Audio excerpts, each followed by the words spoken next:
Bienvenidos nuevamente a este nuevo episodio de Hazlo Real.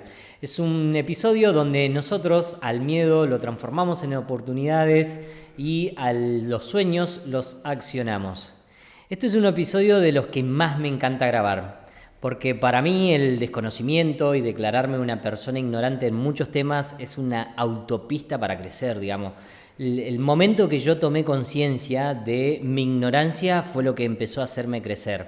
Y hoy te traigo una invitada que nos va a aportar mucho valor y mucho conocimiento, y sobre todo es un episodio pura y exclusivamente donde las invito a las mujeres a prestar mucha atención. Ani Gaspos, ¿cómo estás? Es un placer recibirte. Bueno, qué presentación. Hola, Bruno. ¿Cómo andás? Bien, Bueno. muchas gracias. Muy contenta de estar acá. Genial. Ani, contame un poco de vos, quién sos, a qué te dedicas. Bien. Soy nutricionista, recibida en la Universidad Nacional del Litoral hace ya 2 años y estoy formándome en salud hormonal y ciclo menstrual. Y también soy docente universitaria en la misma casa de estudios que me gradué. Soy docente del 3er año de la carrera de nutrición en una asignatura que se llama Fisiopatología Humana. Wow. Vos sabés que, y de hecho lo hablábamos también fuera del podcast, que cuando uno habla de nutricionista o tenés que hablar del peso, relacionás la dieta con el nutricionista. Que hay como un concepto cultural de no acceder a mayor información que tienen ustedes. ¿Por qué será eso?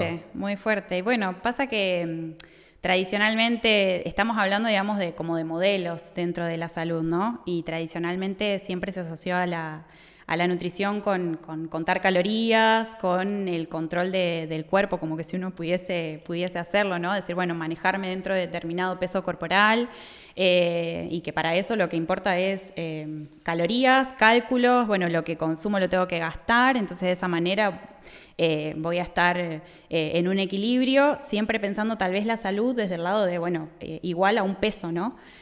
Cuando la salud es un aspecto mucho más amplio en la persona y donde no influye 100% el peso corporal. De hecho, una persona puede estar dentro de lo que se considera sobrepeso y tener una vida saludable. Va mucho más allá de eso, tiene que ver con los hábitos, con la gestión del estrés, de las emociones, con los hábitos que uno tiene de sueño, con la actividad física, si sos sedentario, si no sos sedentario, la alimentación, obviamente, que es mi campo, ¿no? ¿Qué alimentos uno ingiere? Y no tanto desde el lado de alimentos contando calorías, decir, bueno, tengo que consumir 1200 calorías, sino decir, bueno, alimentos de calidad, ¿no? Que realmente me nutran y me aportan los nutrientes que yo necesito para que mi cuerpo funcione, para que pueda desarrollar todas las reacciones que tiene que desarrollar para mantenernos con vida y para que nosotros podamos hacer lo que queremos. Sabes que cuando empecé con una alimentación un poco más saludable, yo estaba con sobrepeso, empiezo como a bajar y a cambiar mucho mi alimentación. Y hubo algo que me traumó un montón porque muchas personas me decían que estaba enfermo y había cambiado un par de hábitos. ¿Cuánto influyen los hábitos y cuánto influye también desde tu mirada más profesional la opinión de los demás? Es decir, ¿van las personas por motus propio a una consulta con un nutricionista o necesitas que alguien te diga, che, capaz que deberías ir a un nutricionista? Mira, respecto a la mirada del otro es algo un poco controversial. No deberíamos opinar tanto del otro porque no sabemos, digamos, la situación que está atravesando. De hecho, eso es algo muy común con las personas, por ejemplo, flaca. Ay, qué flaca que estás, qué divina. Y tal vez estás, no sé, atravesando un trastorno de la conducta alimentaria, estás pasando por una situación estresante que te hizo bajar de peso y eso no es saludable. Por el contrario, ¿me entendés? La imagen de, bueno, che, capaz que estás un poquito excedida de peso, no estás, y automáticamente esto de no estar saludable y puede generar, digamos, mucho impacto en la persona, el comentario del cuerpo. Y bueno, nosotros no somos quienes para decir, digamos, con un escáner visual no podemos tener la certeza absoluta de que esa persona tenga o no tenga salud o qué proceso esté atravesando. Así que eso, bueno, es una invitación en general a que tratemos de dejar de lado los comentarios. Y después en general cuesta mucho porque todavía predomina esto que te decía antes de este modelo, ¿no? De contar calorías o del cuerpo para llegar al verano, sobre todo en las mujeres esto de bajar de peso. Eso es algo que al menos uno cuando se dedicaba a la parte de consultas lo veía frecuentemente, que por ahí sobre todo la consulta era más orientada a eso y tal vez no... Son pocos los consultantes que vienen por una cuestión de, quiero mejorar mis hábitos, me doy cuenta que son importantes para tener salud, para poder moverme más, no sé, estoy haciendo un deporte y quiero rendir más, ¿cómo lo apoyo desde la alimentación? O quiero mejorar esta patología. Siempre se asocia mucho la nutricionista con la dieta, ¿viste? Y las comidas en el día, pero como orientada más al tema del peso, que bueno, que eso es un paradigma que hay que romper. Bien, y te llevo más al campo donde te estás especializando, lo que vos contabas, digamos, ¿no? Sos una nutri que habla de salud hormonal y ciclo menstrual. Yo hace un rato también te contaba una situación de minimizar el hecho de que las mujeres tengan un ciclo menstrual, decir, todos los meses lo mismo, eso se resuelve con un Actron. Y encima lo decía un varón. O sea, la cara te la entrego, digamos, no hace falta que se me caiga. Asumo esa responsabilidad. ¿Cómo afecta esto de estar minimizando el hecho del ciclo menstrual, de, bueno, resolverlo, no es tan complicado?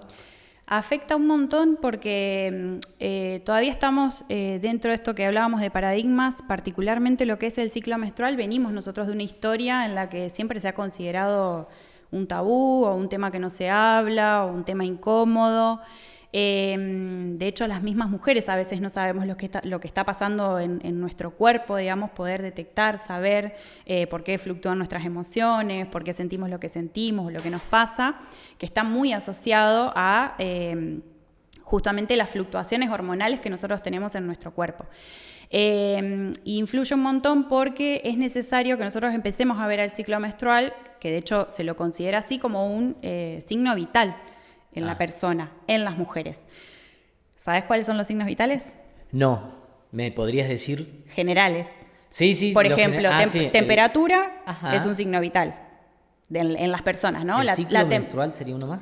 El ciclo menstrual en la mujer se considera el quinto signo vital. Nosotros tenemos, por ejemplo, la temperatura corporal, es un signo vital, la presión arterial, el pulso, la frecuencia respiratoria. Nosotros sabemos que, por ejemplo, no sé, tenemos 39 grados centígrados, sabemos que tenemos fiebre. Sí. O sea, es muy probable que detectemos eso, que nos estemos sintiendo mal, que sepamos que tal vez estamos atravesando alguna infección o alguna enfermedad y recurrimos a un médico. Bueno, en la mujer, el ciclo menstrual es un signo vital, al cual nosotros tenemos... Es la primera vez que escucho. Es la primera vez. Al cual nosotros tenemos que prestarle atención.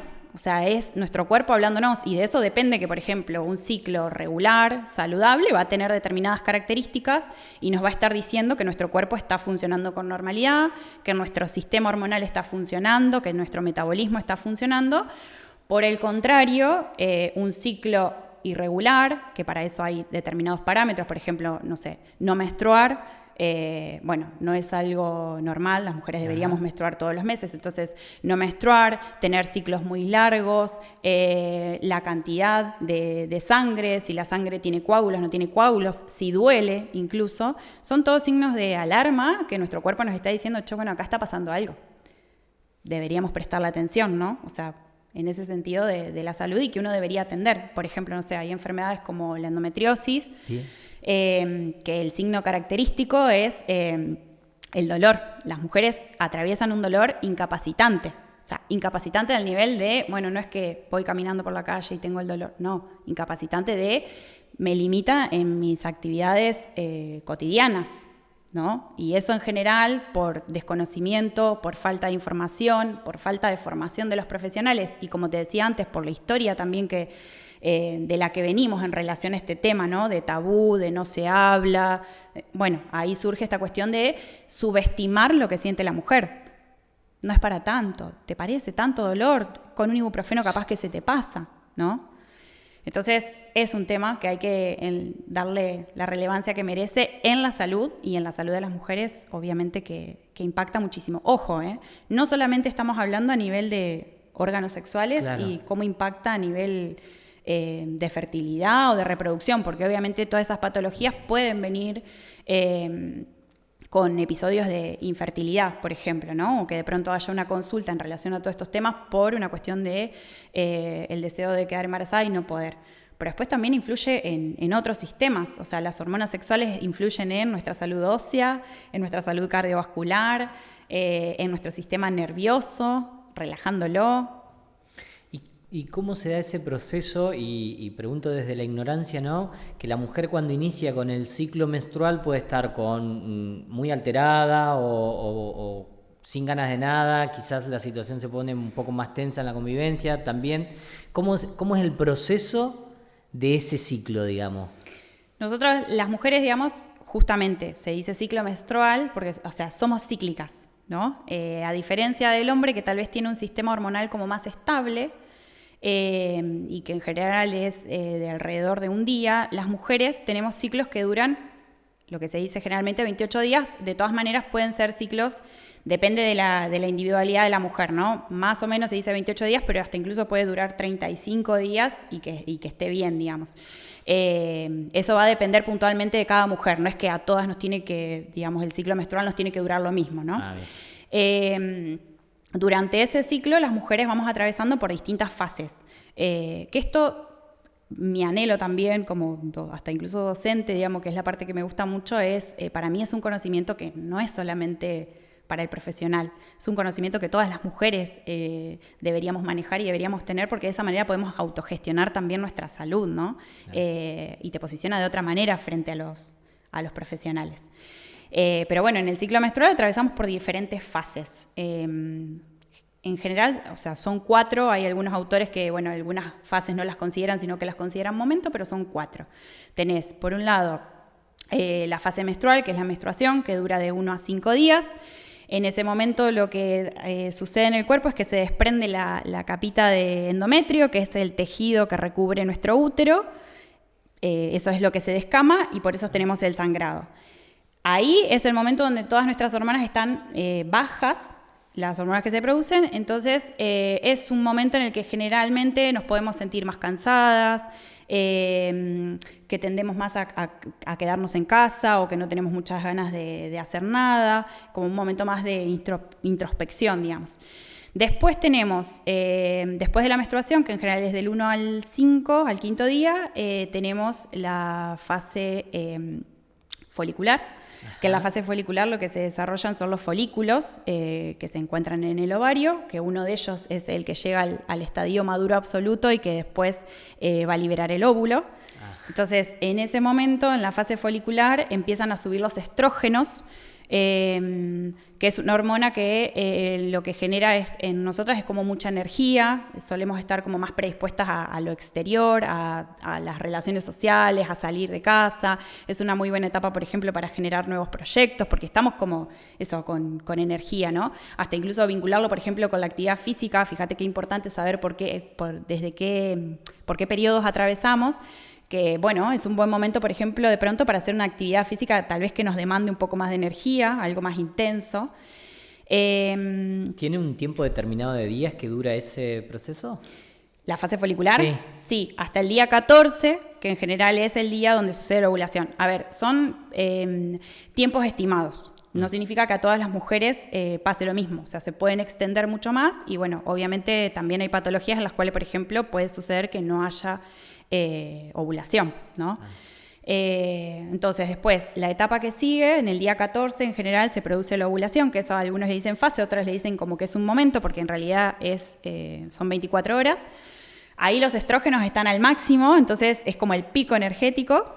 Después de eso, los estrógenos empiezan a caer y ahí ya nos metemos en la fase lútea, que, bueno, nuestro cuerpo es tan maravilloso, cuando el folículo libera el óvulo, cuando se produjo la ovulación, ese folículo en la fase lútea se transforma en una glándula que se llama cuerpo lúteo, que lo que va a hacer es producir otra hormona, que es la hormona estrella de esa fase, que es la progesterona. La progesterona obviamente va a tener funciones a nivel de órganos sexuales, por ejemplo, de sostener al endometrio. En la fase anterior, cuando predominaban los estrógenos, sí, la función de los estrógenos era hacer crecer ese endometrio, ¿no? En la fase lútea, la progesterona lo que hace es sostener a ese endometrio que se generó pensando en una posible implantación de un óvulo fecundado. En el caso de que no haya fecundación, en esa fase, en la fase lútea, la progesterona comienza a bajar y ahí volvemos de nuevo a la fase inicial de la menstruación, donde se produce la descamación del endometrio, porque ya no hay suficiente progesterona para que ese endometrio se sostenga, entonces se produce nuevamente la menstruación. En la fase folicular lo que tenemos es, como dije, progesterona. La progesterona, como es un poco antagónica al estrógeno, todo lo contrario, ahí bajamos un poco, baja bastante nuestra energía, solemos estar más en modo introspección, y bueno, de esa manera van ciclo a ciclo, digamos, nuestras hormonas van subiendo, bajando, y bueno, son un indicador de salud. Entonces el ciclo termina siendo también parte de la columna vertebral de una mujer, digamos, porque influye un montón. Exacto, es un signo vital. Wow. Y ahí el tema de los anticonceptivos, de las pastillas, ¿afecta también en eso o no? Afecta porque nosotros, por ejemplo, al tomar anticonceptivas, sobre todo las que son cuando tomamos hormonas, lo que hacemos es inhibir todo el eje. El eje, cuando digo eje es, y estamos hablando un montón de hormonas, las hormonas son mensajeros químicos que tenemos en el cuerpo. Ajá. El ciclo menstrual comienza en nuestro cerebro. El cerebro produce determinadas hormonas que son mensajeros que van a impactar en nuestros ovarios y le van a decir, che, es momento de producir tal o cual hormona, y ahí se inicia toda esta cascada y todos estos eventos que mencionábamos antes, ¿no? Entonces, cuando nosotros tomamos anticonceptivas, al introducirle al cuerpo de manera exógena esas hormonas, como nuestro cuerpo detecta que en sangre tenemos las hormonas, nuestro cerebro lo que está diciendo es, che, no, hay suficiente, no necesitamos producir nada. Entonces todo el sistema anterior no se produce. Y es muy loco porque además a su vez venimos hablando de mujeres, no en todas las mujeres es lo mismo, las mujeres también atravesamos diferentes etapas, tenemos la parte de la adolescencia, la parte, digamos, de la mujer adulta donde estamos como la parte, digamos, de fertilidad, o sea, la edad fértil, después tenemos obviamente la parte, viste, de la menopausia y demás, pero cuando nosotros iniciamos en la adolescencia, todas estas características que yo te decía del ciclo y te mencionaba el ciclo no son tampoco tan así, porque se están generando por primera vez todos esos ríos y esos flujos de hormonas en nuestro cuerpo. Entonces, por ejemplo, es normal que los ciclos sean mucho más largos que los que son en la mujer en edad reproductiva, porque es como que el cuerpo recién está iniciándose y demora mucho en madurar el ciclo menstrual como tal para que el organismo reconozca todos esos ríos. Y es muy loco porque nosotros iniciamos la toma de anticonceptivos generalmente a los 15, 16 años, claro, cuando el ciclo menstrual no es maduro. Y ahí lo estamos como cortando. Bien. ¿Y la nutrición en este tema puntual? ¿Qué tiene que ver? La nutrición, todo. Los hábitos en general. Y eso es como que lo que más me apasiona, porque obviamente la nutrición tiene un impacto en la salud muy grande. De hecho, si tuviésemos educación en términos de alimentación y de nutrición desde chicos, muy probablemente muchas de las enfermedades que tenemos actualmente tal vez no se desarrollarían, de las enfermedades en el adulto, porque tienen mucho que ver con los hábitos. Y en puntual en este tema necesitamos un montón de nutrientes justamente para esto, desde la producción de hormonas, que necesitamos, por ejemplo, grasas, y acá lo relaciono con lo que hablábamos antes, ¿no? Algo re tabú, la mujer siempre busca eliminar la grasa en la alimentación y sin embargo hay la importancia que tiene ese nutriente, digamos, ¿no? en la producción de hormonas y para que todo el sistema, digamos, reproductivo funcione bien. Ahí hay muchísimo para trabajar. Vos sabés, me hice un machete con vos. Ajá. Así que me habilito todas las preguntas tontas hoy. Y quiero preguntarte, porque vos me decías que te gustaría hablar del tema de los perturbadores endocrinos. Ajá. ¿Qué es eso? Hacete bueno, de cuenta claro, que ahí dentro de, por no eso, ahí dentro de hábitos hay muchas cosas que nosotros podemos hacer para trabajar el tema de la salud menstrual. Y obviamente en mujeres, o sea, a ver, no necesariamente en mujeres que tengan alguna irregularidad o estén cursando alguna enfermedad. O sea, las mujeres que también, digamos, tenemos ciclos sanos, podemos hacer muchísimo para apoyar al sistema hormonal. Y el tema de los perturbadores endocrinos es todo un tema porque en general no se habla mucho y es algo con lo que estamos conviviendo porque tiene que ver mucho con la contaminación actual que hay y los químicos a veces que se utilizan. El perturbador endocrino es, viste que yo te decía antes que las hormonas son como mensajeros. Sí. El perturbador endocrino lo que hace es como interferir en esos mensajes que tienen que llevar las hormonas. Y se encuentran en muchos productos que nosotros utilizamos en nuestra vida cotidiana, digamos, ¿no? De los plásticos, por ejemplo, de un solo uso, en cosmética, qué sé yo, cremas, shampoo. Entonces podemos hacer mucho y apoyar mucho al sistema hormonal tratando de, digamos, con algunas técnicas evitar, aunque es imposible porque estamos teniendo una gran contaminación, pero por lo menos evitar lo más que podamos esos perturbadores endocrinos. Por ejemplo, no sé, la botellita de agua, usar de vidrio en vez de plástico. Para lavar los platos, usar guantes para no estar en contacto con los químicos digamos, de limpieza o para, digamos, cuando limpiamos nuestra casa. Shampoo, cremas que digan que son libres de parabenos. Entonces, de esa manera podemos tratar de eliminar la mayor cantidad de químicos. Si me voy muy a lo finito, bueno, alimentos agroecológicos. Todo eso son hábitos, digamos, que uno podría incluir para poder apoyar al sistema hormonal. Veo que mencionas mucho el tema hábitos. ¿Qué otros hábitos? Claro, ¿impacta tanto, digamos, en la salud de la persona? Un montón. Y cuando me refiero a hábitos, estamos hablando de alimentación, estamos hablando de actividad física, estamos hablando de el sueño y la higiene del sueño, que se le denomina así. Higiene del sueño es como apoyamos nosotros a la producción, digamos, de melatonina, que es la hormona que también regula todo el proceso, digamos, del sueño. Por ejemplo, con esto de tratar de liberar pantallas. Nuestro sistema nuestro cuerpo, digamos, es tan sabio que se maneja con las luces, digamos, del día y la noche, ¿no? Ajá. Entonces, al atardecer, al caer la luz del día, se empieza a generar la melatonina, que es la hormona que favorece, digamos, el buen descanso. Nosotros deberíamos poder, o sea, actualmente los hábitos que tenemos son muy nocivos en términos del sueño y de poder llevar adelante un sueño reparador, porque estamos todo el día con el celular acostados, ¿viste? Hasta que nos vamos a dormir, el tele adentro de la habitación, las luces blancas. Eso es higiene del sueño, decir, bueno, 2 horas antes de dormir ya voy desconectándome de pantallas, bajando las luces en casa, si puedo poner los foquitos más amarillos o luces más tenues. Es como que ya le estoy anticipando a mi cuerpo que viene el momento del descanso. Así mi cuerpo se va preparando. Si no, es como un sobreestímulo constante que está teniendo nuestro cuerpo. Y si a eso le sumo, digamos, los sobreestímulos, me suele pasar que a veces me rebandeo de actividades y terminás cenando, ponele 10 de la noche, te acostaste 10:30 porque al otro día que arranca a las 5 de la mañana.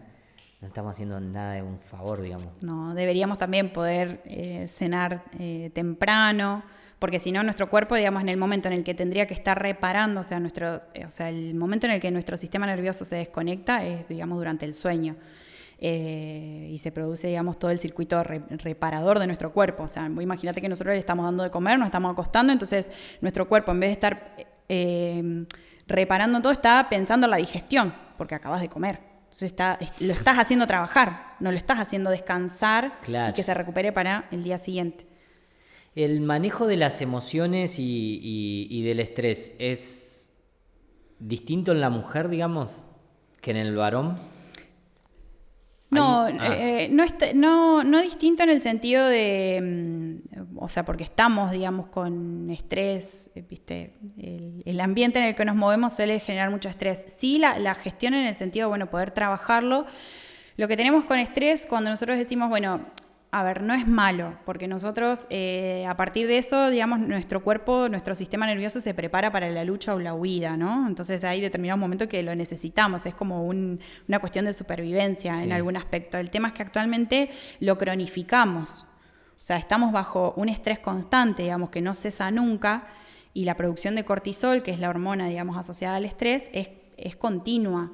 Y el cortisol, por ejemplo, influye en el eje hipotálamo-hipófisis-ovario, que es el eje que regula todo lo que es ciclo menstrual, ralentizándolo. Entonces, de pronto puede suceder que, por ejemplo, una mujer que esté bajo un estrés constante, de pronto tenga menorrea, que es la ausencia de la menstruación.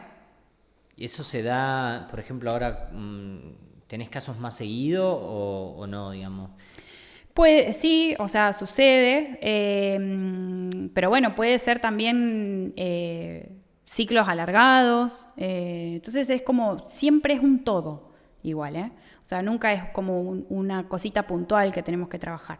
Siempre se tiene que trabajar sobre todo, o sea, porque corrigiendo, o sea, está bien, sí, vamos a sumar un montón corrigiendo alimentación, pero si de pronto sos sedentario, no descansas bien, vamos a estar sumando, pero no vamos a estar trabajándolo de manera integral, como es el tema, porque en estas cosas no es que hay una sola causa que lo genera. Siempre es de manera integral. Bueno, con los suplementos, por ejemplo, pasa lo mismo. Uno puede apoyar muchísimo al cuerpo a partir de suplementos, de algunos nutrientes claves. El magnesio, por ejemplo, es reparador del sueño. Ahora, yo te puedo dar un montón de magnesio, pero si vos no haces la higiene correcta del sueño, si vos no bajás un toque los decibeles como decir, bueno, o intentás dormir 7 horas y dormís 3, claro, ajá, exacto, y dormís 3, dormís con tele prendido, pantallas prendidas y demás, por más magnesio y suplemento que yo le esté dando al cuerpo, no es que vas a solucionar, porque lo de fondo primero hay que solucionar, ¿no? Que tiene que ver con todos estos hábitos. Después uno puede sumar ayuditas extras, pero de fondo son los hábitos. Con el tema del sueño, por ejemplo, una persona, hay un día que duerme 3 horas y al otro día terminás más temprano, ¿se recuperan las horas de sueño del día anterior o no? No, no sabría decirte bien el tiempo en el que tardan, pero hay una cantidad de días que vos tardás en recuperar las horas que no descansaste como tenías que descansar. No. Otra cosa que me queda haciendo mucho ruido y me genera una pregunta. ¿A quién le favorece que haya tanto desconocimiento de la salud femenina, digamos? Porque con toda la información que me estás bajando, quedo más ignorante de lo que era antes. Claro. Mira, no sé si hay algún favorecido, yo creo que es el sistema también, ¿viste? Las mujeres siempre tuvimos ahí, o sea, de hecho en la medicina misma actualmente hay un sesgo de género, o sea, creo que es parte de nuestra, digamos, también de nuestra sociedad y de la historia de la que venimos. Vos fíjate que nosotros, en esto cuando te digo sesgo de género, nosotros, o sea, desde la medicina, desde sus inicios, los únicos que la podían estudiar eran los hombres. Quienes tenían la posibilidad de estudiar y ejercer la medicina eran los hombres. En el modelo anatómico, digamos, cuando se estudia el cuerpo, en general se estudia desde la base del hombre. Wow. Y el hombre y la mujer somos distintos, ¿entendés? De hecho, por eso hay esto que te digo, subdiagnósticos, porque claro, o sea, ¿cómo vas a entender algo que no estás estudiando? ¿Eso se sigue dando hasta el día de hoy? Y eso o sea, a ver, está cambiando porque estamos hablando más, de todas maneras son procesos y todavía hay profesionales, por ejemplo, que desconocen del tema. Yo te acabo de decir, o sea, bueno, en realidad cuando iniciamos que el ciclo menstrual es un signo vital. ¿Cuántos profesionales a las mujeres les preguntan cómo es su ciclo menstrual? En general es el ginecólogo, claro, si vas al ginecólogo, pero después vas a otra especialidad. Bueno, pero si te estoy diciendo que es un signo vital, debería estar incluido, por ejemplo, en las preguntas de anamnesis cuando vas a hacer para conocer a la persona, ¿no? Bueno, ¿cómo son tus hábitos de alimentación? Bueno, ¿cómo es tu frecuencia para ir al baño? ¿Tenés alguna patología diagnosticada? ¿Cómo es tu ciclo menstrual? ¿Tenés menstruaciones regulares, irregulares? ¿Cursan con dolor? ¿No cursan con dolor? ¿Alguna vez prestaste atención a la cantidad de sangre, digamos, que tenés durante la menstruación? O sea, no son preguntas que es como que, viste, quedan muy ahí al ginecólogo como al de la especialidad, pero si después vas a otro médico, no es una cuestión de rutina que te pregunten sobre algo que te dice mucho de la salud de esa persona.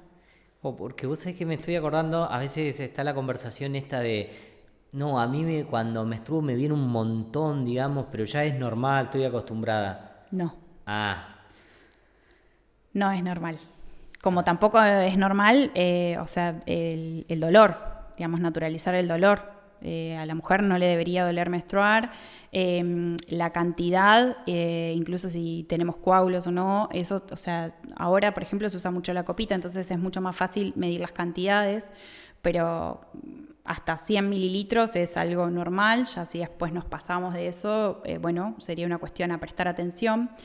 Hay veces que puede suceder que haya alguna fluctuación en algún ciclo. Por ahí lo que se toma como referencia es que suceda durante 3 ciclos. ¿Sí? Por ejemplo, no sé, de pronto tengo un sangrado abundante en un solo ciclo, pero después seguí con el resto normal. Bueno, capaz que, no sé, sucedió algo puntual en ese mes que generó eso, pero que ya está, el cuerpo lo resolvió, ¿no? Ahora, si eso se sostiene, y en general es como, bueno, 3 meses que se sostenga, no sé, ya sea el tema del sangrado, ya sea que un ciclo lo tenga como mucho más extenso en la cantidad de días, bueno, ahí ya sí es algo para prestar atención y ver, porque capaz que es necesario consultar. Y el tema de la menopausia en la mujer, que también se habla muy poco, es un proceso que le deberían prestar mucha atención, no es algo muy banal. No, todo lo contrario, porque ahí también se suceden muchos cambios y muchas modificaciones a nivel corporal. Bueno, ahí, por ejemplo, ya dejamos de tener el ciclo como lo conocemos en la edad fértil. Los estrógenos, por ejemplo, ya no se producen. Entonces ahí, en general, tenemos, viste que ya te dije antes, bueno, la salud ósea, la salud cardiovascular. Bueno, ahí pueden aparecer, digamos, la predisposición a, por ejemplo, desarrollar osteoporosis. Es una etapa que también hay que prestarle atención. Cambios, digamos, a nivel también emocionales, cambios a nivel corporales incluso también por la producción de las hormonas. O sea, es normal, por ejemplo, que tengamos tal vez 2 o 3 kilos más de los habituales. Sin embargo, nadie de eso nos dice, viste, siempre la mujer de 50 años que quiere volver a tener el cuerpo que tenía a los 40. Y entender que no, pero por una cuestión fisiológica y biológica, no porque haya algo que esté mal en tu cuerpo o algo que estés haciendo mal, sino que es parte del proceso que atraviesa el cuerpo a lo largo de su historia.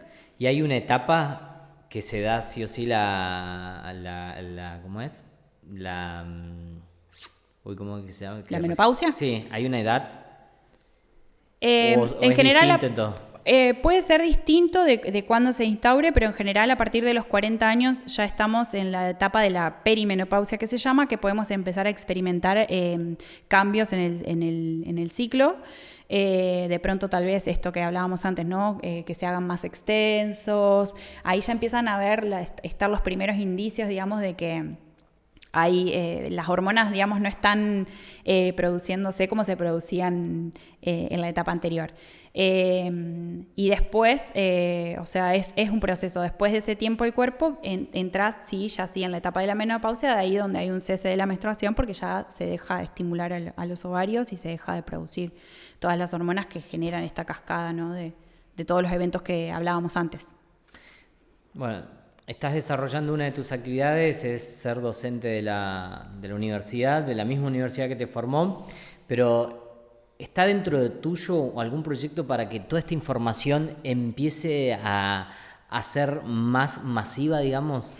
¿Lo tenés como objetivo? Sí, lo tengo como objetivo. La idea es, bueno, ahora estoy, digamos, trabajando mucho en mi formación, pero bueno, como te decía antes, yo fusiono mucho lo que es la salud, la nutrición, que me encanta, y la docencia, como que son mis pasiones. Entonces la idea es poder encarar algún proyecto que tenga que ver con esto, pensar en alguna plataforma educativa en la cual esta información, digamos, pueda ser de acceso no solo a las mujeres, sino también a los profesionales, que también hace falta. Claro, yo creo que o sea, la necesitamos toda la información, porque siempre, y capaz que sea algo cultural, ¿no? Se ve a la mujer como el centro en el ámbito familiar, lo llamo por ejemplo un ámbito personal. Es como, la que está en todo, la que sabe todo, y cómo habilitaríamos mucho a la persona con la que compartimos el día a día si entendemos un poco más de su salud femenina, digamos. Es increíble cómo impacta todo eso. Tal cual. Y cómo repercute si nosotros podemos comprender a la otra persona. Estamos en una cuestión más de habilitar a la mujer. se me hace que como que puedo acompañar mejor también. Sí. Sí, yo creo que sí, que se ve mucho en estas generaciones el interés de decir, bueno, ¿cómo acompaño, cómo apoyo, cómo ayudo? Y creo que sí, que estamos en ese proceso. Y eso, como decías antes, es necesario. A veces no es qué hacer, porque ¿viste? Uno dice, bueno, ¿pero qué hago? No, a veces es solamente entender y dar el espacio. Dar el espacio porque no, hoy no tengo ganas, estoy cansada, me quiero quedar todo el día en la cama. Y que entiendas que, bueno, que no es tal vez una cuestión contra vos Claro. o contra el mundo, sino que, bueno, me siento así, me está pasando así, porque es parte, digamos, de mi naturaleza vivirlo así. Y bueno, yo creo que con conocer todas estas cosas, entenderlo, estudiarlo y transmitirlo, digamos, las mujeres tendríamos otras posibilidades también. En el tema de suplementos, ¿hay como algunos recomendados, sobre todo cuando se dan estas distintas fases o etapas? Mira, hay nutrientes que son claves y que son esenciales, como el zinc, como el magnesio, como el omega 3, que son antiinflamatorios, que son unas grasas, digamos, en particular los omega 3, la vitamina D, que la producimos a partir del sol, o sea, con la exposición solar por lo menos 10, 15 minutos. La cuestión con la vitamina D es que por los hábitos que tenemos en general, lo que uno ve es que la mayoría de los laboratorios los valores dan muy por debajo, pero eso tal vez la explicación de los trabajos, digamos, muy cerrados, como esto, muy poca exposición al sol. Entonces, en general suele ser una vitamina que es necesario suplementar. Vitaminas del complejo B, vitamina B12, vitamina B6, todo eso son apoyos, pero volvemos a lo que te decía antes, por ahí uno puede apoyar con esto, pero es necesario el cambio, sobre todo en la alimentación, por ejemplo, ahí tenemos mucho para hacer. Desde arrancar con tener una alimentación lo más natural posible, libre de ultraprocesados, libre de paquetes, tratar de volver a las frutas, a las verduras, a las legumbres, a las semillas, a los frutos secos. Todo eso natural nos va a aportar un montón de nutrientes, muchos de ellos antiinflamatorios, que en general cuando se cursa con alguna patología como la endometriosis o el síndrome de ovario poliquístico buscamos bajar la inflamación. Todo lo que son ultraprocesados son alimentos que en general inflaman el organismo, azúcar, alcohol, gluten. Ojo, igual, no todas las mujeres, por ejemplo, necesitamos eliminar el gluten. Capaz que una mujer que no está cursando con alguna patología no es necesario y tal vez corrigiendo algunas cuestiones de la alimentación estamos mejorando un montón, pero bueno, todo eso se puede hacer, por ejemplo, desde la alimentación.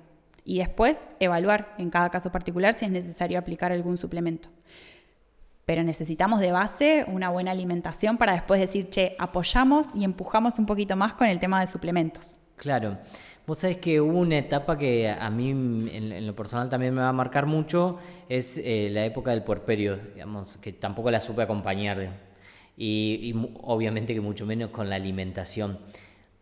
¿Hay algo que se transforma en importante en ese proceso? Es decir, mira, es importante la alimentación de la mujer porque calculo que su ciclo hormonal cambia un montón en esa etapa. ¿Cómo se puede acompañar, digamos? ¿Cuáles son los puntos importantes a tener en cuenta? En el tema del puerperio, o sea, ahí es importante también ver si la mamá va a estar lactando. O sea, ahí los requerimientos aumentan un montón porque está produciendo el alimento de su bebé. Entonces es muy normal que aumente el consumo de alimentos y sobre todo volvemos a lo mismo, no es que hay dietas distintas. O sea, en general el apoyo para el cuerpo, digamos, para que pueda desarrollar sus funciones tiene que ver con alimentos reales, alimentos naturales, frutas, verduras, antioxidantes, legumbres, frutos secos, semillas, siempre apoyando desde ese lado, tratando de evitar todo lo que es ultraprocesados. Y después, o sea, los requerimientos incluso de agua aumentan también, propio de la producción, digamos, de la leche, que es un fluido. O sea, los requerimientos van a estar aumentados y obviamente el cuerpo atravesó por un proceso de parto que necesita recuperarse, entonces todos esos nutrientes que mencionaba incluso antes también son críticos. Sí, lo que hay ahí, que tal vez no es de la especificidad, digamos, de la nutrición, es tal vez más a nivel, digamos, los cambios psicológicos que suceden y cómo a veces se transita en mucha soledad el puerperio, porque es como que de pronto la mirada era primero hacia la mujer embarazada y ahora es toda la atención hacia los niños y la mujer atraviesa el duelo de su cuerpo, el hecho de tener un niño que va a depender 100%, por más de que las tareas estén distribuidas y intentemos apoyar y haya una paternidad presente, hay una dependencia, digamos, del niño hacia la mamá, hacia el cuerpo de la mamá. Y es todo un proceso de duelo, ¿no? Digamos, de duelar a esa mujer que eras antes y la mujer que sos ahora con un infante. Y ahí creo que sobre todo es el cambio más grande que atravesamos las mujeres en ese proceso. Si tendrías que darme 3 consejos sobre lo que venimos hablando, me gustaría consejos para las mujeres adolescentes y también para las mujeres que están quizás por entrar en una etapa de menopausia. ¿Qué cosas deberían prestarle atención a su cuerpo? Algunas las mencionaste, pero resumime todo en 3 consejos puntuales. ¿Cuáles serían? Bueno, si tuviese que pensar en 3 consejos, capaz que podría resumir varios en uno, que tiene que ver con,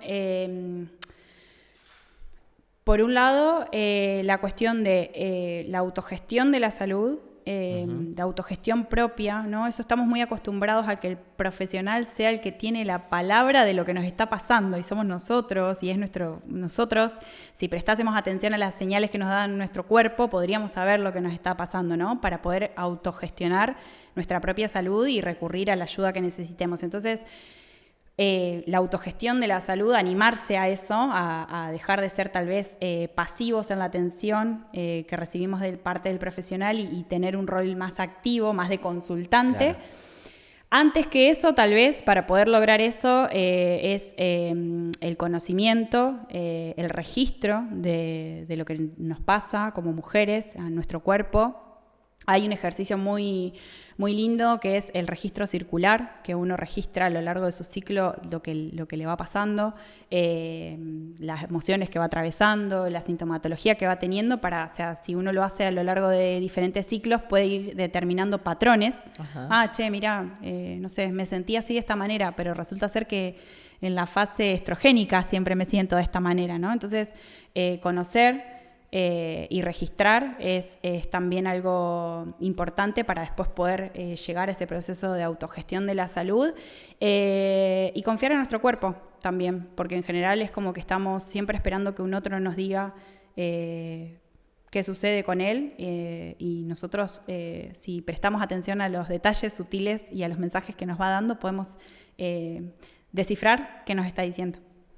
Ani, la verdad que fue muy grata charlar con vos. Gracias por tu tiempo, por tu disposición, pero sobre todo por tu conocimiento que lo brindás sin ningún problema, digamos. Y sí te pediría algo, y es de poder divulgar mucho más este conocimiento, porque es súper necesario. Bueno, muchas gracias, Bruno. Gracias de nuevo por la invitación, un placer. Y bueno, en ese camino estamos de poder difundir esta información.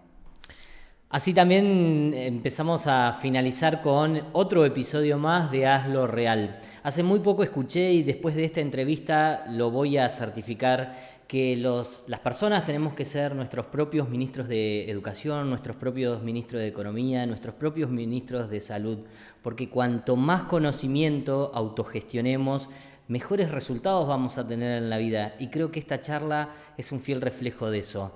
Gracias por estar ahí, recordá que nosotros hacemos que los sueños se transformen en acciones y que los miedos resulten oportunidades. Hasta entonces, hazlo real.